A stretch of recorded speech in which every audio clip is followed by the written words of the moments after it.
화는 절제하기 어려운 감정이다. 그래서 나는 말한다.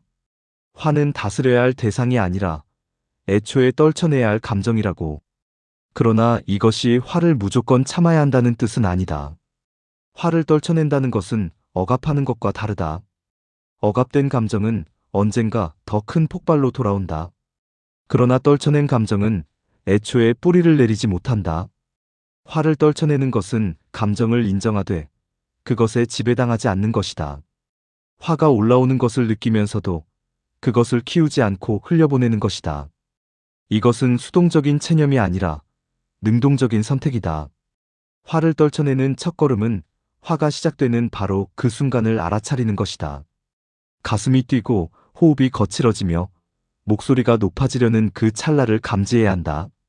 그 순간을 놓치면 화는 이미 우리를 삼켜버린다. 그러나 그 순간을 붙잡을 수 있다면 우리는 화를 밀어낼 수 있다. 많은 사람은 분노를 조금만 조절하면 된다고 믿는다. 그러나 화는 조절되는 순간을 기다려주지 않는다. 화는 시작되는 즉시 이성을 앞질러 달려간다. 화라는 적은 뒤에서 상대하면 반드시 진다. 그러니 우리는 최전방에서 맞서야 한다. 조금이라도 타협하는 순간 이성은 이미 한 발 물러난 상태다. 화를 떨쳐내기 위해서는 먼저 화가 어디에서 시작되는지 알아야 한다. 화는 조용히 시작된다. 아주 작은 불만으로, 사소한 무시로, 혹은 단 한 번의 오해에서 비롯된다. 그러나 그 작은 씨앗은 순식간에 자라나 이성을 집어삼킨다. 우리는 화가 폭발하기 전에 이미 그것의 지배를 받고 있다. 그래서 화는 사후에 관리할 대상이 아니다. 화가 움트기 시작하는 그 순간, 바로 그 자리에서 떨쳐내야 한다. 화를 떨쳐내는 것은 간단해 보이지만 실제로는 매우 어렵다. 왜냐하면 화는 정당성의 옷을 입고 찾아오기 때문이다. 나는 충분히 화낼 만하다. 이건 참을 수 없다. 이건 명백히 잘못됐다는 생각이 먼저 앞선다. 그러나 그 순간 우리가 붙잡고 있는 것은 정의가 아니라 자아다. 상처받은 자존심, 무시당한 기분, 인정받지 못한 억울함이 화의 정체다. 그래서 화를 떨쳐내려면 먼저 자신을 객관적으로 바라볼 수 있어야 한다. 화의 본질은 제멋대로라는 데 있다. 화는 통제가 불가능하다. 처음에는 이유가 있는 것처럼 보인다. 무시당했다고 느끼고 손해를 입었다고 판단하며 존중받지 못했다고 생각한다. 그러나 화가 커지는 순간 이유는 사라진다. 남는 것은 폭주뿐이다. 화는 단순한 감정이 아니다. 상처와 두려움, 자존심과 비교심, 그리고 피로가 뒤엉킨 복합적인 상태다. 그래서 그 어떤 격정도 화의 지배에서 완전히 자유롭지 못하다. 화는 생각보다 훨씬 멀리 돌진한다. 한순간의 분노가 오랜 관계를 끊고 평판을 무너뜨리며 평생의 후회를 남긴다. 그러니 우리는 화라는 감정의 진짜 얼굴을 보아야 한다.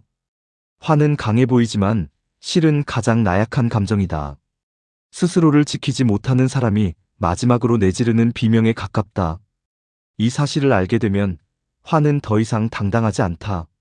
오히려 초라해진다.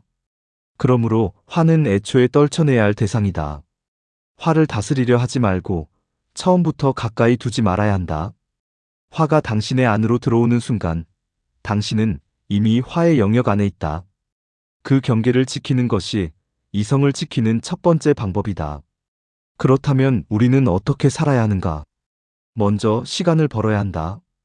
화가 치밀 때 즉시 판단하지 말고, 즉시 말하지 말고, 즉시 결론을 내리지 말라. 진실은 언제나 늦게 모습을 드러내지만 분노는 늘 서두른다. 그러니 아직 모른다. 조금 더 지켜보자. 지금은 말하지 않겠다고 스스로에게 말하라. 긴 호흡을 유지하는 동안 분노는 힘을 잃는다. 분노는 지속력을 싫어한다. 분노는 순간적인 만족을 주지만 그 대가로 장기적인 평온을 빼앗아간다. 화를 내는 동안 우리는 통제력을 잃고 화가 지나간 후에는 후회만 남는다. 그러므로 분노를 떨쳐내는 것은 단순히 감정을 억누르는 일이 아니다. 그것은 더 나은 삶을 선택하는 행위다. 다음으로 사람을 관리해야 한다. 누군가 내게 화를 낸다면 같은 언어로 대응하지 말라. 그것은 싸움을 선택하는 일이다. 오히려 친절함으로 대하라. 화는 저항을 먹고 자라지만 부드러움 앞에서는 갈 곳을 잃는다. 그리고 가능하다면 화를 자극하는 사람들과는 아예 거리를 두어라. 이것은 회피가 아니라 지혜다. 모든 전쟁에 참전할 필요는 없다. 이길 가치조차 없는 싸움도 많다. 화를 떨쳐내는 훈련은 평생에 걸쳐 이루어진다. 한 번의 결심으로 끝나지 않는다. 매일 아침 일어날 때마다, 누군가와 대화할 때마다, 예상치 못한 일이 벌어질 때마다 우리는 다시 선택해야 한다. 화를 받아들일 것인가, 떨쳐낼 것인가. 그 선택의 연속이 결국 우리의 삶을 만든다. 처음에는 실패할 수도 있다. 화를 떨쳐내려 했지만 결국 폭발하고 후회하며 다시 자책할 수도 있다. 그러나 그것조차 과정의 일부다. 중요한 것은 포기하지 않는 것이다. 한번 실패했다고 해서 영원히 화의 노예가 되는 것은 아니다.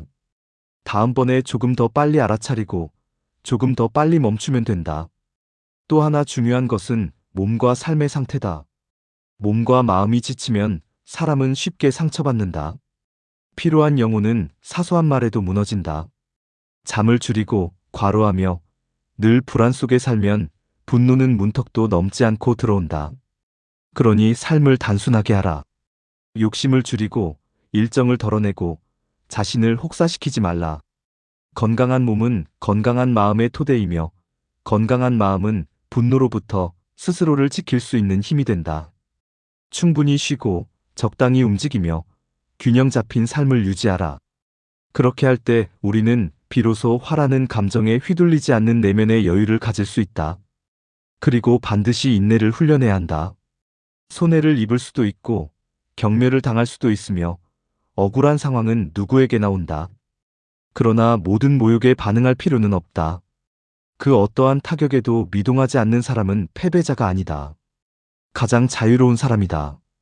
침묵은 굴복이 아니며 인내는 약함이 아니다. 오히려 그것은 가장 강한 힘의 표현이다.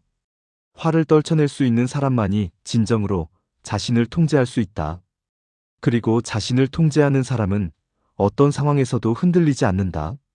마지막으로 이것을 기억하라. 화를 내며 살기에는 인생이 너무 짧고 너무 소중하다. 분노는 잠깐의 쾌락을 주지만 인내는 오래 지속되는 자유를 준다. 화는 순간을 지배하고 이성은 인생을 지배한다. 우리가 화를 떨쳐낼 수 있을 때 비로소 우리는 진정한 의미에서 자유로워진다. 화에 지배당하지 않는 삶은 더 이상 외부의 자극에 좌우되지 않는다. 누군가의 말 한마디에 하루가 무너지지 않고 예상치 못한 일에 평정을 잃지 않으며 불공평한 상황에서도 중심을 지킬 수 있다. 이것이 바로 화를 떨쳐낸 사람만이 누릴 수 있는 특권이다. 그러므로 화를 떨쳐내는 것은 단순한 감정 관리가 아니다.